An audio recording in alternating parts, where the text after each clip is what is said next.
দ্বিতীয় আসমানে আবার দরজায় যাইয়া সালাম দেওয়ার পরে তিনি দ্বিতীয় আসমানে উঠে গেলেন। দ্বিতীয় আসমানে যাইয়া তিনি দেখলেন দুইজন মাঝারি প্রকৃতির লোক, মধ্যম আকৃতির দুইজন লোক বসে আছেন। জিব্রাইলকে জিজ্ঞাসা করলেন, জিব্রাইল এরা কারা? জিব্রাইল বললেন, এর একজন হচ্ছে হযরত নবী ইয়াহইয়া আলাইহিস সালাতু ওয়াস সালাম, আর একজন হচ্ছেন হযরত ঈসা আলাইহিস সালাতু ওয়াস সালাম। তারা দুজন ওখানে বসা, তাদের সঙ্গে কুশল বিনিময়ের পরে আল্লাহ নবীজিকে নিয়ে আবার তৃতীয় আসমানে চলে গেলেন। তৃতীয় আসমানে যাওয়ার পরে দরজা খুলে দেওয়ার পরে দেখলেন চেয়ারের উপরে বসা এমন একজন নবী। আল্লাহ নবী বলেন, আমার জীবনে আমি কোনোদিন এত সুন্দর মানুষ আর দেখি না। আল্লাহ নবী তো সবচাইতে সুন্দর। আল্লাহ নবীজি সুন্দরের প্রশংসা করলেন যে আল্লাহ রাব্বুল আলামিন মনে হয় এত সুন্দর দিয়া দুনিয়াতে আর কোনো মানুষ কোনোদিন আল্লাহ বানান নাই। জিব্রাইল এই লোকটাকে ডাক। এবার জিব্রাইল বললেন, এবা হলো নবী ইউসুফ আলাইহিস সালাতু ওয়াস সালাম। যে ইউসুফ নবীর চেহারার দিকে তাকাইয়া মিশরের মহিলারা তরকারি কাটতে কাটতে হাত কাটতে ফেলেছিল। আর আল্লাহ নবীর স্ত্রীকে জিজ্ঞাসা করা হয়েছিল, আয়েশা গো, ইউসুফ নবীর চেহারা এত সুন্দর, তার চেহারার দিকে তাকাইয়া মানুষেরা হাত কেটে ফেলেছে, বলো আয়েশা বলো আমাদের নবী কেমন সুন্দর ছিল?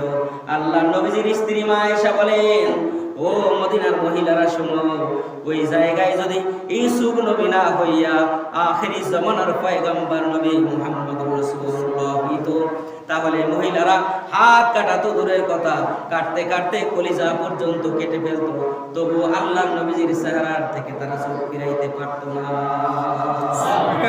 এত আস্তে বলেন সুবহানাল্লাহ, সুবহানাল্লাহ, বলেন সুবহানাল্লাহ।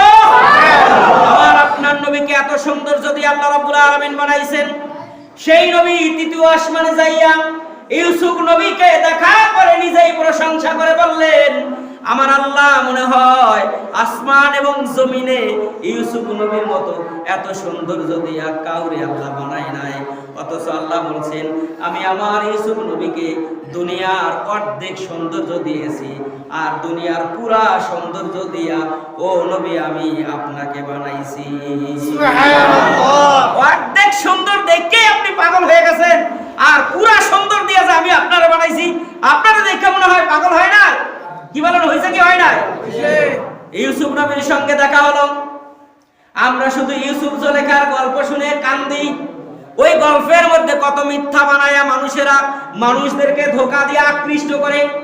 অথচ ইউসুফ নবীর প্রেম কাহিনীর যেই ঘটনা আল্লাহ সূরা ইউসুফের মধ্যে কোরআনে দিয়েছেন, এটা ইউসুফ জুলেখার জন্য দেন নাই, এটা দিয়েছিলেন ইউসুফ নবীর বাবা আর ইউসুফ নবীর ভালোবাসার। সুবহানাল্লাহ। বাবা এবং সন্তানের দুজন নবী, দুই নবীর ভালোবাসা কি রকম এটা বোঝানোর জন্য আল্লাহ তাআলা সূরা ইউসুফ নাজিল করেছেন।